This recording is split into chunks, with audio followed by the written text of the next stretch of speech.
Good morning, good afternoon, good evening, and good night, ladies and gentlemen. My name is Lewis, welcoming you to round 3 of the We Mazda Be Crazy leaderboard.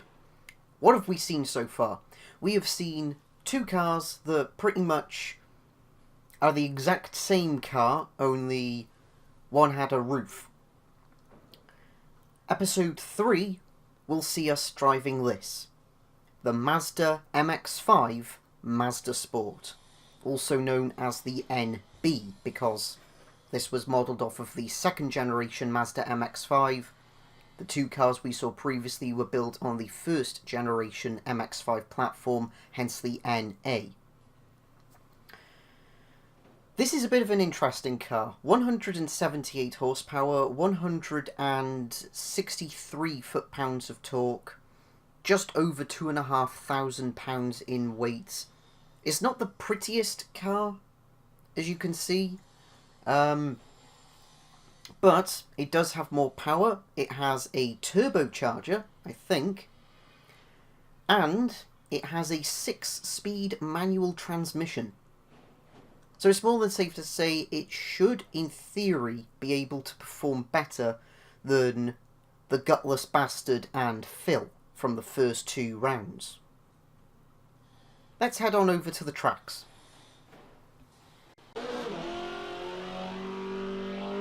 Track number 2 saw the car here at let's ignore that. And that was anyway, track number 2 saw us at the Yas Marina North Corkscrew formation, where the car had a time of 1 minute 15.573 seconds to beat.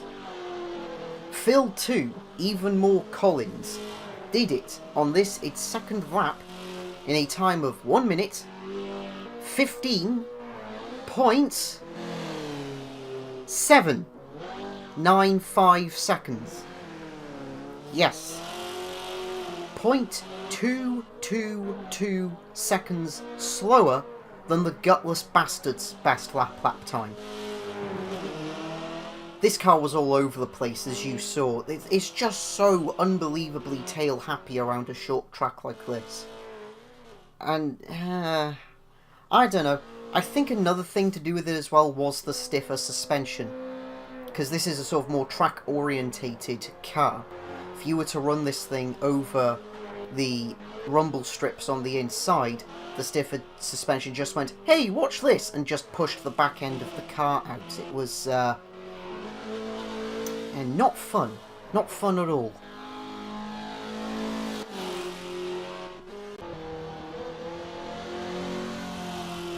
So, having failed to beat the time of the Gutless Bastard at Yas Marina, we brought Phil 2, even more Collins, to Mazda Laguna Seca Raceway, where, to be perfectly honest, the car was surprisingly planted around here. There were a couple of moments where the back end tried to step out. It was nothing that couldn't be saved, which I'm incredibly grateful for. Because for this series, I'm not using my handheld controller, I'm using a Logitech G920 with clutch. As if it wasn't tricky enough. And, yeah, the car, as I say, it was surprisingly planted around Laguna Seca. It felt like it had an adequate amount of power for the length of the track. That said, the time it had to beat was a 1 minute 57.775 seconds, a time that the Gutless Bastard set yesterday. Phil 2, even more Collins, did it in a time of 1 minute 54.987 seconds, which makes it about 1 point... Hold on, math. I should have done this beforehand, I apologise. About 2.8 or so seconds quicker than the Gutless Bastard. Let's have a look at how it did at the Corkscrew, because it seemed to handle the rest of the track fairly well. There was a bit of a corner cut on the opening bit of the Corkscrew, but other than that, yeah, it actually handled the Corkscrew pretty well. Massive oversteer moment. That was fun. Going off, however, spearing off like that, and not so fun. But, hey, I mean, you know, we finally managed to beat the gutless bastard again, so swings and roundabouts, I suppose. Let's move on to the next track, which is... oh, it's a doozy. Track number 6, ladies and gentlemen, saw us back at the Virginia International Raceway South Formation Fail Race Rallycross Reformation. Bit of a mouthful, I concur, but ho-hum. This car did really, really well around this track, I'm not gonna lie. This car was surprisingly a lot more fun than I thought it was going to be to drive around this track. There were a few hiccups, obviously. Like, for example, may or may not have clipped the outside tyre bundle of the first off-road section. Whoops. And the car wrapped itself around. It wrapped round itself for the second dirt track section, which, with any luck, you'll see in a couple of seconds. But the lap time it had to beat was a 1 minute 38.289 seconds. Here it comes. It's already drifting. And around it goes. A friggin' amazing, ladies and gentlemen. That said, Phil 2, even more Collins, did it on this, its second lap, in a time of 1 minute 30.499 seconds. It's about a 6-second split, give or take. This thing is really proving that it can play with some of the faster cars here, let's be honest.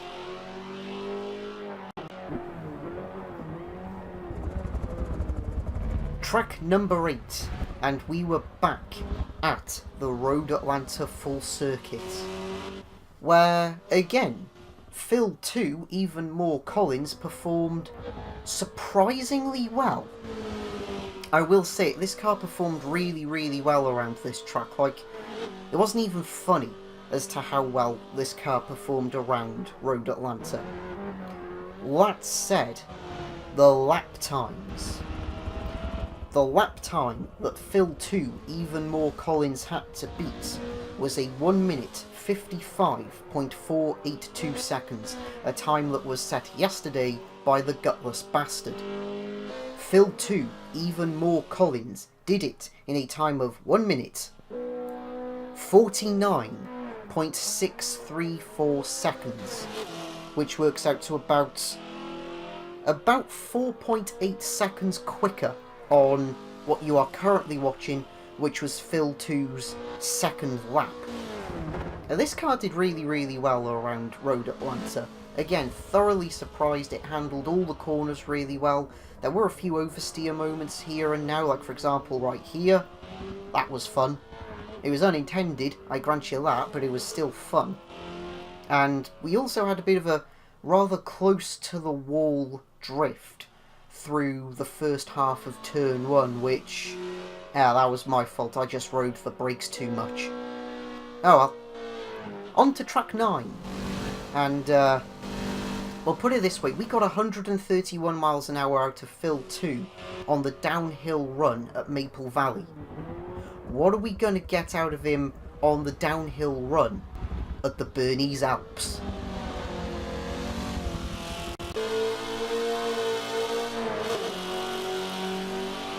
Track number 9, ladies and gentlemen, brought us back to the beautiful Bernese Alps. And that downhill section I mentioned? 145 miles per hour on lap 1, and then laps 2 and 3, 143 miles per hour. It is terrifying. I thought it was terrifying yesterday in the gutless bastard when we got something like 130. Nah, that was nothing.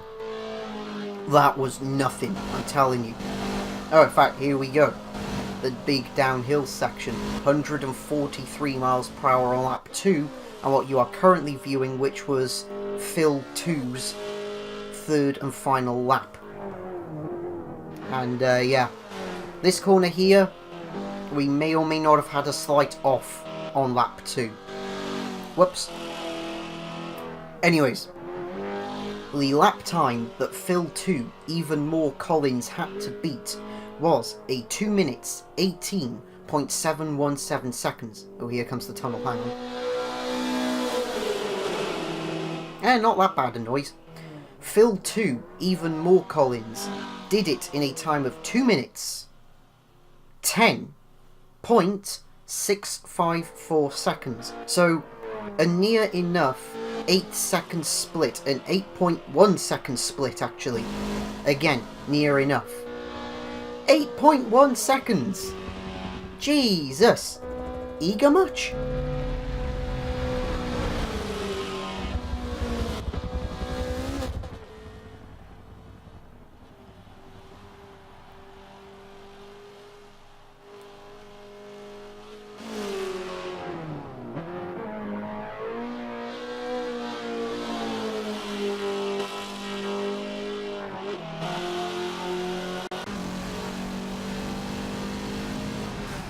Track 10, our final originally scheduled stop, saw us back at Mount Panorama, so Bathurst. And as you could see, yeah, we gave Phil a black eye in the first lap. There's a crest just before the coaster, and I didn't realise just how light the car was going to get over that crest. Anyways, the point is that the front right hand corner of the car found the outside wall. We did a little pirouette, and yeah, this track is mean towards the little MX-5. Bathurst, the Great Miata deterrent. Such a pity as well, because outside of where everything went horribly wrong for this car, it was actually really good around Mount Panorama. Like, it wasn't the best, obviously. You know, if you want to get a really good lap time out of Bathurst, you're going to need to bring a V8 supercar or a car that participates in the British Touring Car Championship. But Phil 2, even more Collins, did surprisingly well around this track. In fact, here comes that crest I mentioned. It's not this turn here, it's... wait for it. It's this left-hander here now. This left-hander is a crest, as you can see by the back end of the car stepping out, and that's where we gave Phil 2 the black eye. And we also lost one of Phil's ears, his left-hand side wing mirror. So, yeah. Anyways, the time that Phil 2 had to beat was a 2 minutes 57.363, a time that the gutless bastard set. Phil 2, even more Collins, did it in a time of 2 minutes 50.052 seconds. So, give or take, about an 8 second split, which is 8 seconds? Sorry, 7 seconds. It's been a long day. But yeah, a near enough 7 second split. It's actually quite very impressive.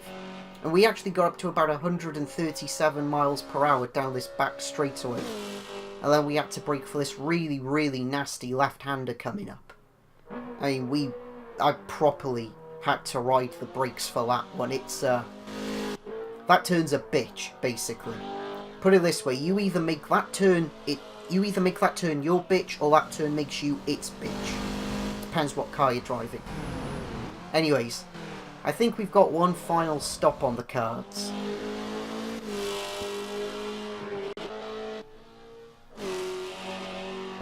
Our final track, ladies and gentlemen, is the Top Gear test track, where Phil 2, even more Collins, did a lap time of 1 minute 31.180 seconds.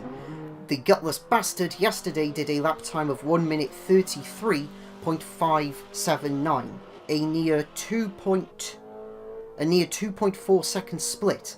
And now what I'm going to do is I'm going to try and name every corner on this track. So here we come. We are coming up to turn 1, which according to sources is called Crooner Corner.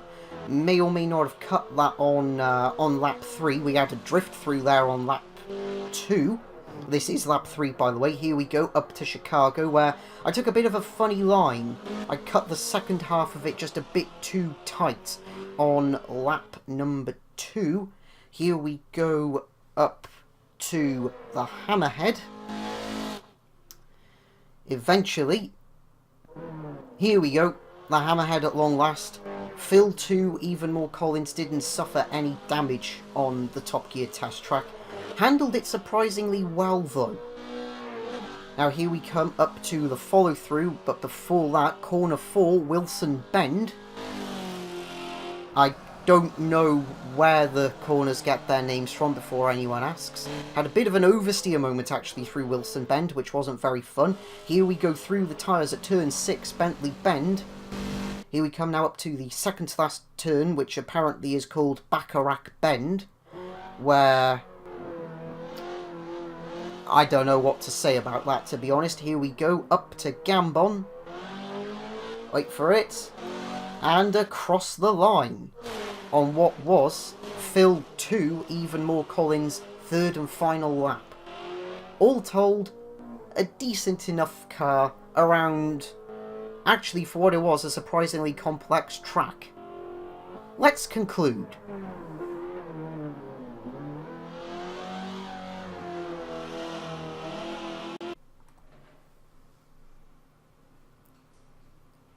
So, somewhat unsurprisingly, once again, the fastest track that the NB performed at was the Lime Rock South Chicane, with a time of 1 minute 8.178 seconds. What to say about this car that I haven't already said? It's got a hell of a lot more guts than the gutless bastard. I don't think it's as fun a car to drive as Phil, who we saw in episode 1. But as it goes, the NB Mazda Sport, it's a pretty interesting machine. It definitely looks unusual. I'm really struggling to come up with some final conclusion for this car. It performed well on some of the tracks. Some tracks it performed at better than others. It definitely shone, I think, though, at the Top Gear Aerodrome, without the utmost shadow of a doubt.